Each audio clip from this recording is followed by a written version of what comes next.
Good evening, Haraway. It's Run Arms Down, and that's the other one. I thought this would be a great time, as great a time as any, to be honest, to finally do that Q&A video that I promised a little over a week ago now, but if you'd been watching my videos, especially in the live streams, as well as Twitter over the last week and change, things were chaotic, and shit got chaotic.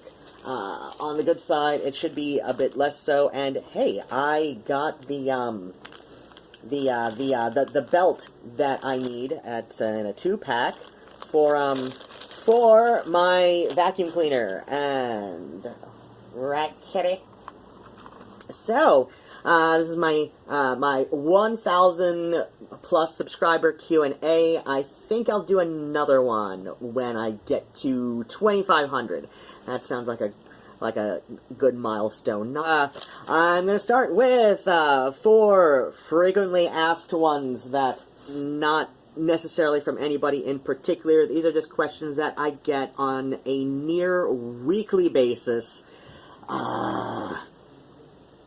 Either over YouTube comments, or sometimes even just in real life.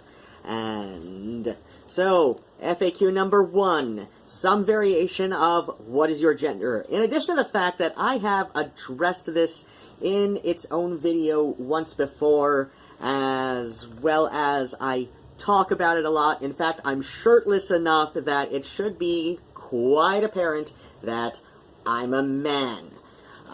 I am physically male, mentally, emotionally, spiritually male, legally male. My state ID says so, my passport says so. I have a diagnosis from on my record with my doctor's office for hypogonadism in an adult male. Obviously, I am effeminate. I get my eyebrows waxed often enough, that would be probably surprising if I was not.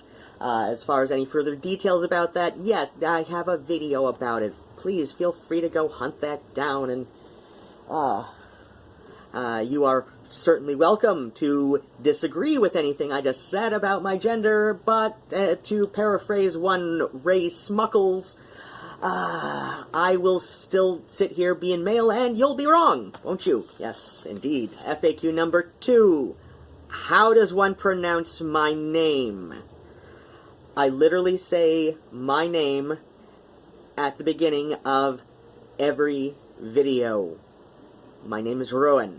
It is pronounced Ruadhán. Ruadhan. That is pronounced Ruadhán. It is Irish Gaelic. I assure you, it is pronounced Ruadhán. Depending on your, depending on the regional dialect of Gaelic one is speaking, Rowan is also acceptable. I will answer to either one of those two. In fact, if you put my name as it is spelled into Google Translate, I kid you not, it will come back Irish to English, Rowan, R-O-W-A-N, as in Rowan Atkinson and all of that. So, yes, I assure you, it is pronounced Rowan. If you do not speak Gaelic, then obviously I know more than you do about this. FAQ number 3. What is that language I'm speaking at the beginning of my videos? I get a lot of people assuming it's German. It is not German, it is Irish Gaelic. Greetings, friends, or often good morning, friends, or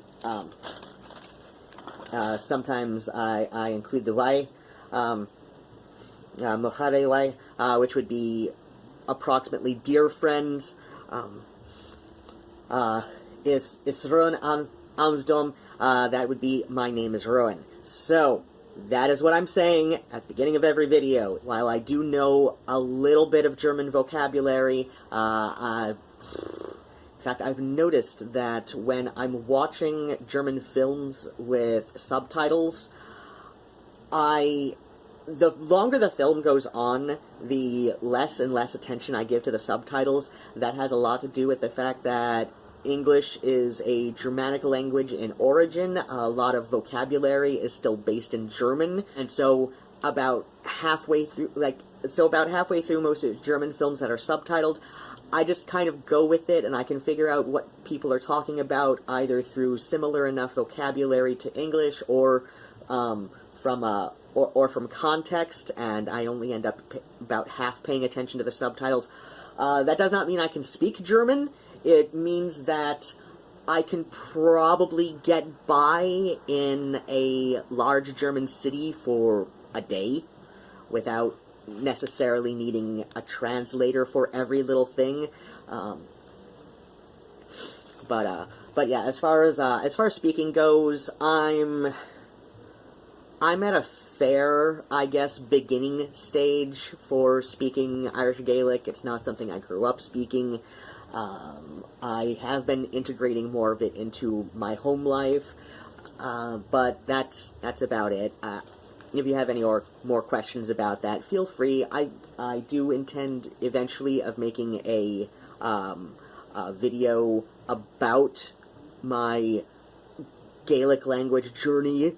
I feel journey is one of those words that's overused a lot lately, but eventually I do hope to do videos, like one version of it in English and another version in Irish Gaelic. That is something I would really like to do. I've also been working on translating a couple of songs. FAQ number 4.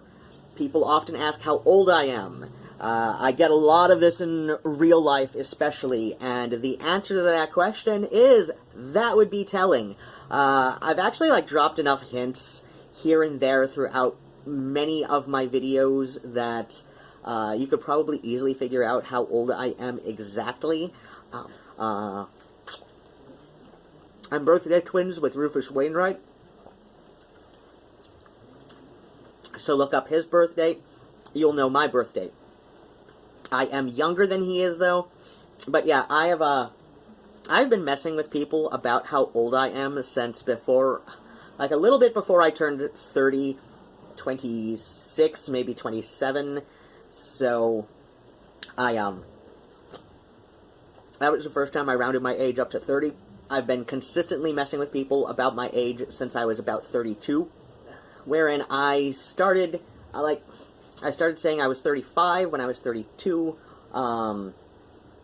technically, just the weekend before my 33rd birthday, when I went out to a friend's night that he ran in Lansing for my birthday celebration, and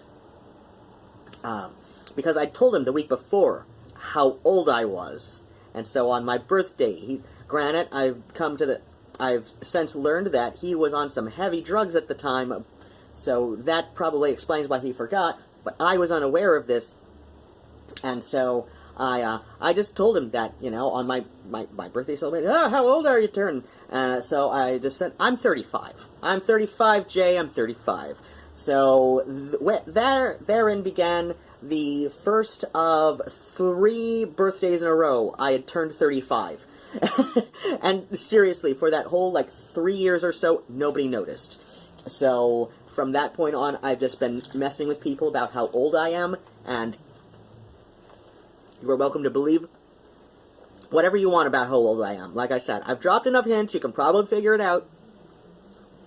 But as far as what I will admit to in public, don't ask me, I'll make shit up.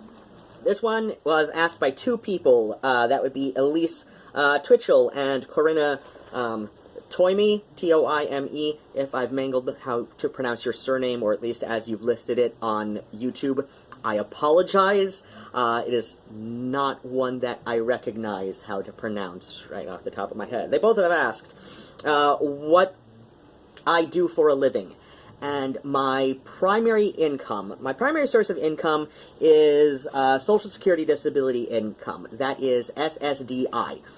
I could, wax on poetically about, well, what do you mean, do for a living? And that is all well and good. So it's yeah, what do you do for a living? I don't know. By that, do you mean, what do I do that gives me joy and makes my life feel like I'm living it? That would be music, writing, and art. But most people, when they ask that, they want to know what my source of income is. And if I was going to be relying on music, writing, and art, then that is not my primary source of income, especially being ultra niche in the music that I do play. You can find my Bandcamp in the description box on just about all of my YouTube videos, but I play avant-garde music that I have an audience of like maybe 5 people. It's like maybe 20 all over the world will actually like listen to it because they enjoy it, rather than listen to it because they think it makes them look deep. I don't know. I've got some very cynical opinions about fans of the avant-garde, far more so than I do about avant-garde artists of all sorts myself. But then again, I am one myself. So, but that's another story for another time. So, my primary source of income is Social Security Disability income. That is altogether different from SSI, or Supplemental Security Income. And the reason, one of the big differences between the two is SSDI is federal, SSI is state. I do not get SSI. I do get SSDI, but it is in the form of 2 checks. One would be related to my own disabilities. That would be the big check. And then there's the smaller check, which is survivor's benefits, which I am entitled to as the disabled adult offspring of parents who did not collect Social Security their own during, I don't know, it's some technicality, it's survivor's benefits. I don't know exactly how that technicality works, but I do know that as a disabled adult offspring of my parents, especially my mother, I know the lion's share of my survivor's benefits check is related specifically since my mother died. So, next in line for my means of income would be my art fire shop. Until the last couple of months, a good month on Artfire would be when it broke even with the shop fees. I'm doing a little bit better than that now. And third in line is Patreon for regular sources of income. Hi, Cat. Hi. As far as why I collect a disability, I have chronic pain, including spinal curvature, and I am borderline for low vision. So I'm not quite, I don't quite meet the requirements to be diagnosed as, you know, properly low vision. But even with corrective lenses, my acuity is so 20/20. That's an acuity. I do not have, my vision is not correctable up to 20/20. It is correctable up to about, this is the good eye. This one is 20/60. This one is 20/80, maybe 20/90. Next question is from Elise Twitchell. Just nobody else was asking that. She asked, do I like pugs? I'm assuming the breed of dog, rather than the human nose shape. I've seen some people like refer to an especially upturned nose as a pug nose. But no, as far as the dog breed goes, they're okay. They're okay. They're cute. But as far as dogs in general go, it's like, I don't know. I prefer cats. If I had the patience and abilities to take care of a dog full time, my 2 favorite breeds would be, one, just about anything in the Greyhound family. I just love them. They're beautiful dogs. And 2, Old English Bulldogs. I love Old English Bulldogs. And one of the great things about Old English Bulldogs is, if the bark does not scare away intruders, the gas sure as hell will. They are seriously some of the fartiest dogs I've ever seen, and everybody seems to agree with me on that. Then Corinna asks 3 questions. First of hers is, what is my favorite kind of goth music? I would say right now, I've been listening to a lot of dark cabaret and avant-garde, followed closely behind by gothic rock, and I don't know. A lot of people just say post-punk for bands like the Bolshoi, Echo and the Bunnymen, all of that. Whereas when I was a teenage goth in the 90s, just look up Mick Mercer's gothic rock compilation series. It's like 3 volumes of 2 discs each.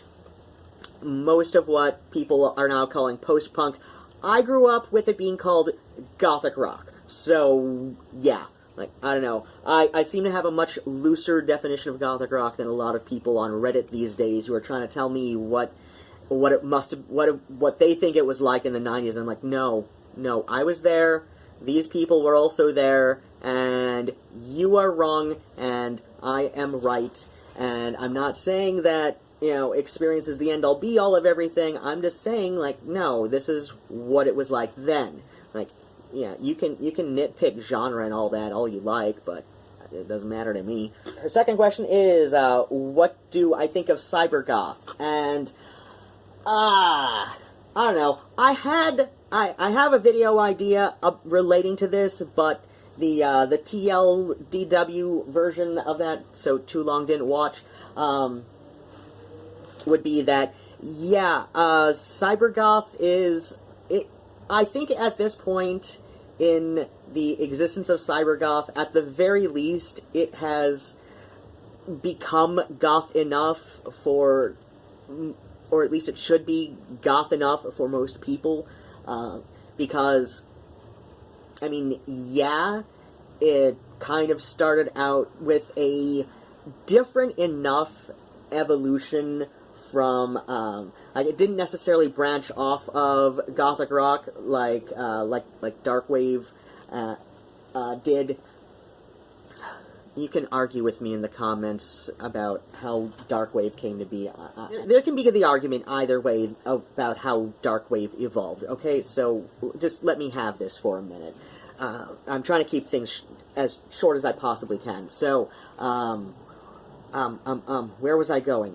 Oh, right, cybergoth. So, I mean, yeah, the argument could clearly be made that definitely originated with the cyber rave community in the mid-90s, I want to say, was when that was in its heyday. And so, yeah, the rave scene. So cybergoth came up, like, it's kind of more an offshoot of the rave scene, and specifically, so an overlap of people who were part of the cyber rave scene, but who got into industrial music, usually by also going to goth and industrial nights, which, as I said in the video where I'm talking about Columbine, in the, like, around the mid-90s, I want to say, especially, if there was a goth night in your area, outside of a few huge cities, it was going to be playing both goth music and industrial music. So that is why, like, in Detroit, it is called the goth industrial scene. In Detroit, it's assumed that that gothic music and industrial music go together like gay men and fat girls. I can see, and even in the biggest cities, a lot of the more populated goth nights also were industrial nights. So, this is a thing where it's like, yeah, we can understand how it became known as cyber goth rather than, I don't know, like rivet pop or something. I don't know, but so yeah, it's one of those things. It's goth enough. I mean, I find myself just praying for the overplayed Wolfsheim or overplayed V&V Kava Pop to Coil Berserk songs at I pray for those now at what passes for a goth night in Ann Arbor, because because there is a lot of music I do not dig being played there, and it's barely even EBM or industrial, and I don't know. I find myself with my age, I've warmed up to a lot of the cybergoth music from the late 90s and early noughts. So I don't know. It's goth enough. it's close enough. Whatever. I kind of seethed at it when I was, 17, 18, 23 even, but with my age, I've just been like, it's better than the shit they're playing now, so. Corinna also asks, do you go to any goth festivals, as in you being me? And I used to do festivals a lot when I was younger, but as I've gotten older, like I said, my chronic pain has gotten a lot worse. My vision is also getting worse, and the vision, if that was the only thing that I had to worry about, sure, I'd probably still be going out regularly enough, if I could afford to. And that's the other thing is, as I've gotten older, and especially living by myself, or at least being the only human tenant in in my apartment, I don't have a whole lot of money. That is probably the bigger thing holding me back.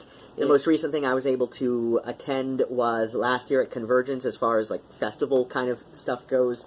Convergence, it's not exactly a festival. It's taken more of a convention sort of model, and it's an odd format for a convention as well, because it's mobile, meaning that every year there's a vote amongst the regulars. Though we always welcome new people every year as well. And a lot of new people do show up every year. People vote on the next city, except for about every 10 years, where it's back in... Except for every 10th year, it's back in Chicago, because Chicago was, home to the first Convergence, and that was more voted on because it was more centrally located. Like, it would be about equal amount to go from the East Coast or the West Coast to take a plane to Chicago, and people who were much closer didn't necessarily have to worry about even taking a plane. The main reason I attended Detroit's Convergence is because I was working it in the vendor room, and that's... I've done a video about that. I might revisit my Convergence memories in a future video, but the last two big festival kind of events I've gone to have been Convergence. I would really like to attend a Mariluna, a Wave Gothic Treffen, and a Whitby. I would really love to do that. I don't know, I probably won't be able to until I expatriate, so, which I do not mind if that takes me 10 years, and of course, going about it the perfectly legal and valid way, so, unless I actually do, fall for somebody hard enough that it would not be a visa marriage at that point. I'm not really the marrying type, though if it was a situation where he lived in another country and would rather stay there, that would be the only conditions in which I would marry that. I am honestly in love with somebody enough, and they live in a different country, and that would just be the easiest way for us to be together. Amy Necrotique asks, what my opinion on Witch House is. Like, right there, what's your opinion on Witch House? And I really don't have much of one. And that which I do have... So, my first exposure to Witch House music was at my friend Jay's old night in Lansing. The regular DJs in the rotation for Black Cave Owl Mass. He played a lot of Witch House, and that was usually when I would go out onto the smoking porch out there at Max in Lansing. And it doesn't strike me as an incredibly danceable music, though apparently there are people who do that. It strikes me, I don't know, I see musically how at least some of what is called Witch House anyway, I can see how it would share a little bit more in common with Throbbing Gristle, and I love Throbbing Gristle, but it's just different enough that I don't go out seeking Witch House music, so there's that. I couldn't tell you a single name of a Witch House artist. Modicum of research I've done on Witch House music. I'm just like, I don't know. It sounds like the name originated as kind of a joke that just kind of took off. Definitely not my favorite if somebody's going to play it at a goth industrial night. So yeah, it's not something I go out looking for. And like I said, it's one of those things where I can appreciate what some of the better artists are doing, where I hear some influence from, like, Throbbing Gristle or just about anything Genesis P-Org, shakes their third gender stick at. But yeah, it's not something I enjoy enough to go seeking out. I have no problem with it being played at a night that is billed as playing both goth and industrial music. I've watched most, if not all, of Amy Necrotique's What is Industrial Music series, and I should probably go back and watch that again, because I can't remember if she did a video about Witch House. I can see how people would say it's, part of the industrial music spectrum, and that sounds completely valid to me. Like I said, I'm just going off of what I know has been described as Witch House, and yeah, I also see Zola Jesus referred to as Witch House sometimes, and I really enjoy her music. I don't know what the hell I'd call it, though. I can see where she's pulled all sorts of influences from all over. Zola Jesus plays Zola Jesus, so it's like Primus on the old Winamp drop-down genre menu. Primus is their own genre, according to Winamp. I'm really dating myself there with talking about Winamp. I still use Winamp as my primary music player on my computers.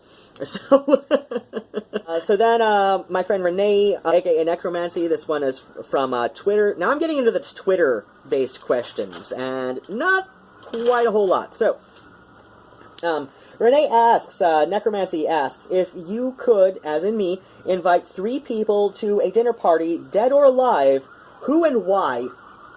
And I was kind of thinking about this as I was writing down the rest of them, and so I would have to say Diogenes, Roz Williams, and Nico. And maybe switch out Roz Williams with Leonard Cohen, and I'll get to that in a second. So, Diogenes, just because no matter who the hell else I invite, Diogenes would probably find a way to just be so catty and probably troll them, philosophically speaking, and that would be entertainment alone. Just like anybody else I invite, doesn't matter. Diogenes will find a way to bug the crap out of them, and I would probably find him fairly entertaining. Even if he's going out of his way to try and get to me, that's okay. That's okay. Because Diogenes do what Diogenes do. I would say it could go either way between Roz Williams and Leonard Cohen. Roz Williams, if I did not invite him, it would be because at that time, I don't know. I want to preserve the mystery. Like, yeah, he and I have some mutual friends. At the same time, I've got at least 3 Roz Williams influenced tattoos. Obviously, I'm a huge fan. There's part of me wants to preserve the mystery. Part of me just really wants to try and explain even half of how important his music has been to me. I could easily switch him out with Leonard Cohen, and with Leonard Cohen, the man was a poet. Like, I'm not even just saying, like, how he got into music, which is true. He started as a poet, and then just sort of easily transitioned toward making music. And that's great. But he just, I don't know, he was such a thinker. He was just such a thinker. And I know, yeah, of course, obviously, born Jewish, obviously, Cohen. I do know he converted to Buddhism in his life. So I would just really love to see him and Diogenes just going right at it.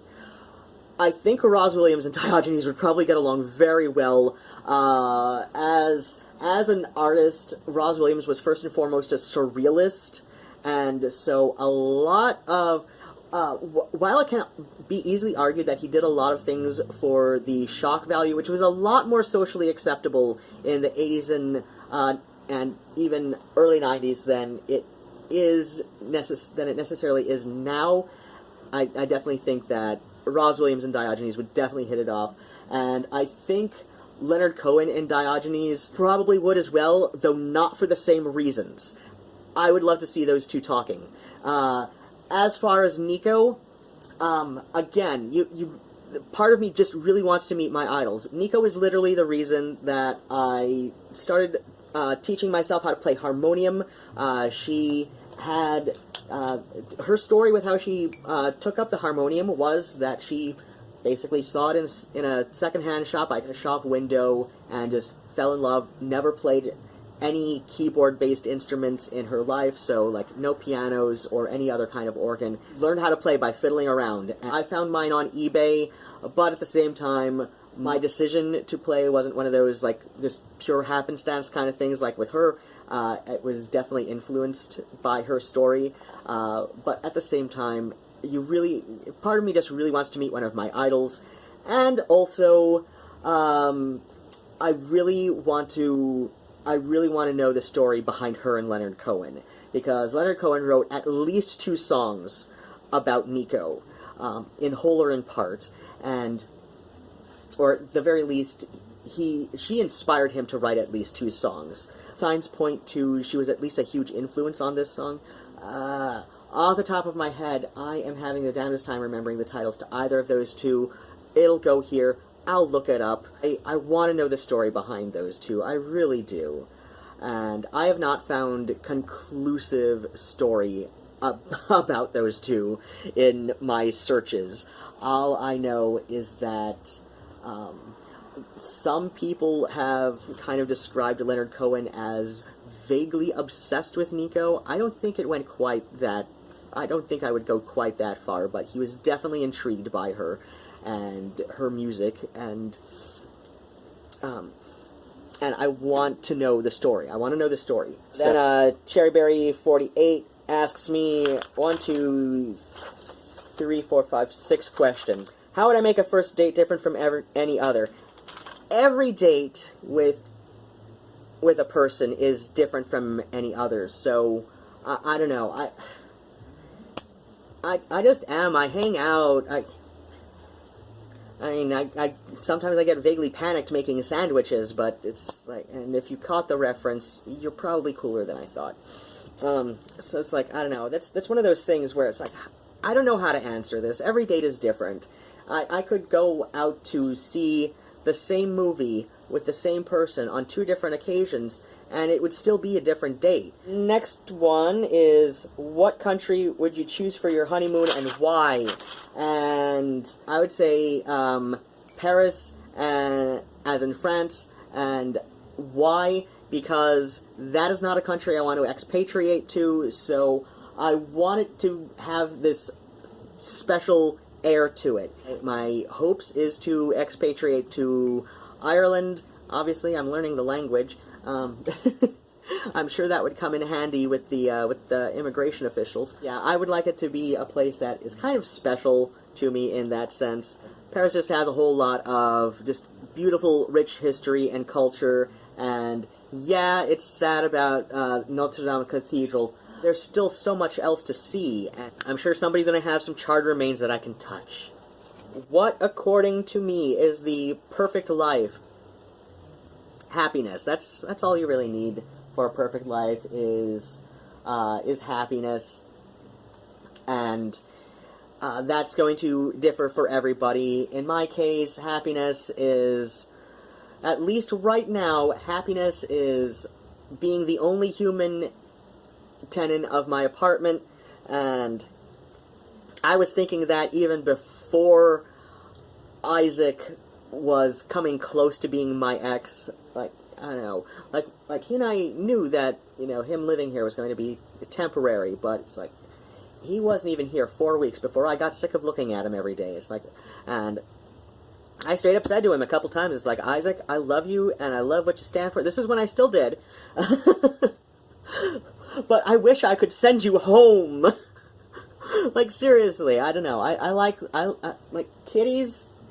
Kitties are my roommates. That is what I enjoy right now. That is what's keeping me happy, is being the only human tenant of my apartment, having my gorgeous antique furniture, having cats that drive me crazy, but in a way that I kind of look forward to, unlike the way that my ex drove me crazy even before it was clear this was going to end in flames. So, yeah. Happiness. That's what makes your life perfect. What do I do when I'm bored? It varies. I've got ADHD. Sometimes I watch YouTube videos, sometimes I do jigsaw puzzles, sometimes I do embroidery or whatever the hell else.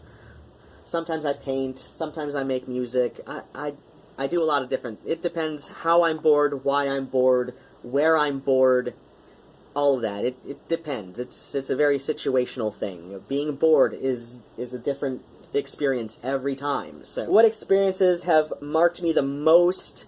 That's where it's just getting a little bit too personal, and I'm not going to answer that right now. That answer is no. The last question from Cherry Berry is, what has been my most important decision? In what context? In what context? How am I seeking importance? This is one of those things where it's like like, how do I make a living? Only like more of that. It's like, oh, how are we defining most important decision? Most important as in the decision that set forth everything else in my life? Well, that's really hard to pinpoint. Most important decision with my music? Oh, just making it.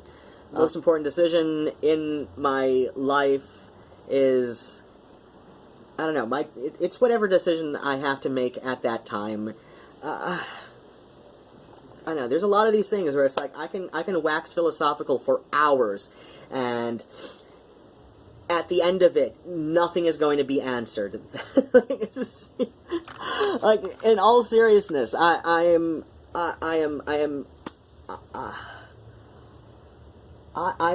just, I'm sure my friend Edward has so much to say about my thought process, and I'm sure he could easily compare me to a number of different philosophers. It's just like, I don't know. I'm fairly influenced by the Chironaics. So that would be a branch of hedonism that specifically spun off from the Socratics. I'm influenced by the atomists. Obviously, Diogenes, since I want to have Diogenes over for dinner. I don't care how. Yeah, I'm sure my friend Edward can say so many things about my thought process and the philosophical implications and comparisons he can make to that. It's like, important how? I don't know, the most important decision I can make as far as my cats go is just to, I don't know, it depends on what time of day you're asking them. If it's after midnight, then the most important decision I could make is whether or not I give them their wet food. That's like, right when I get up, the most important decision my cats think I can make is whether or not I'm going to fill up their kibble and water fountain.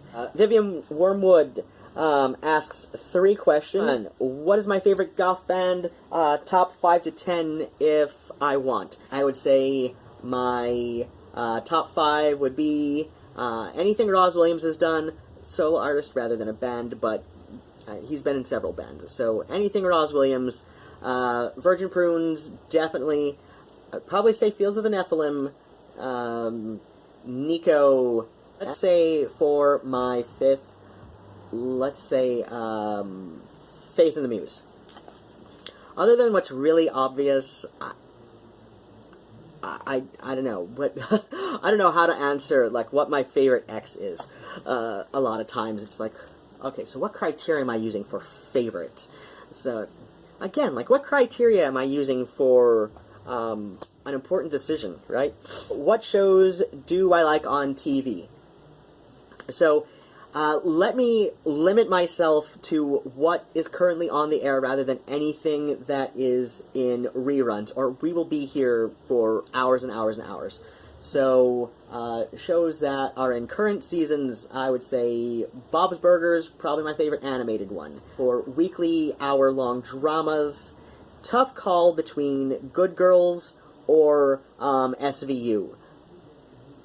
Don't judge me. You watch SVU as well. Everybody watches SVU.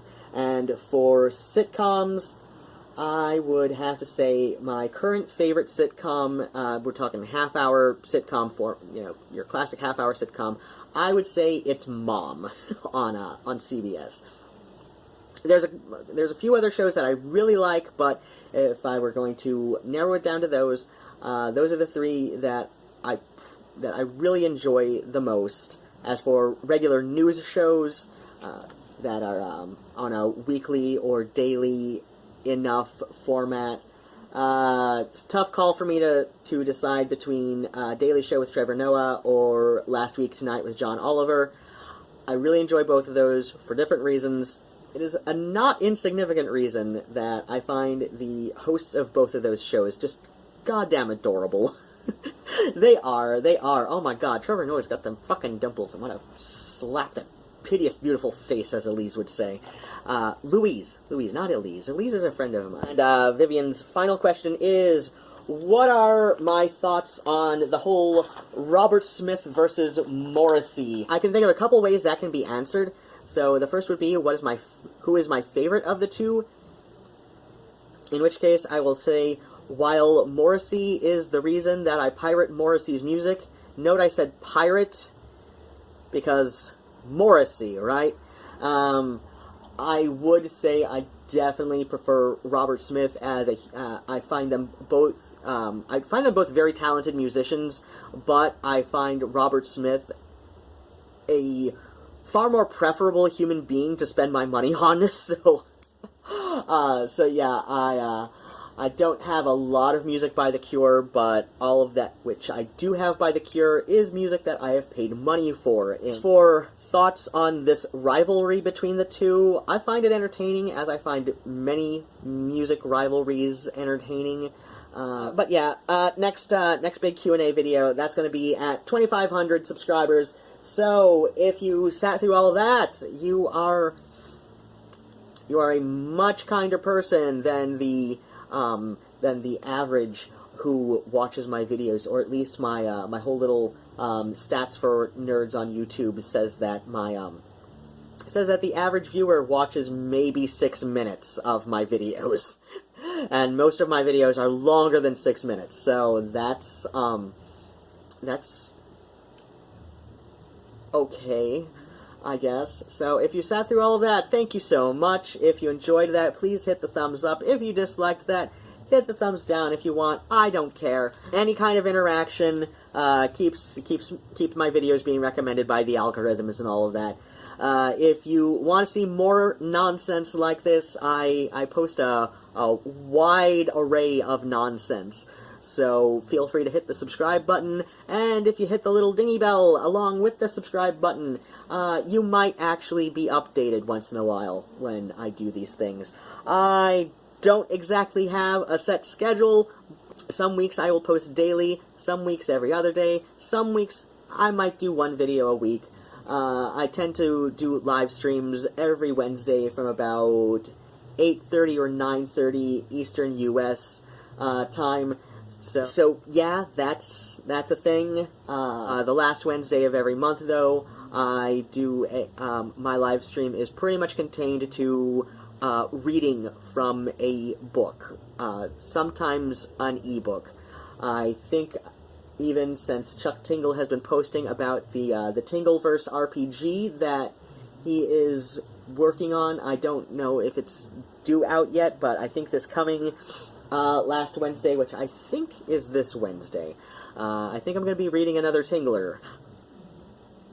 If you have more dollars than cents, feel free to donate towards my Patreon or hit the PayPal tip jar link.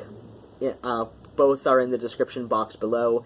And bats and kisses, sweethearts, and take care of yourselves, and good night.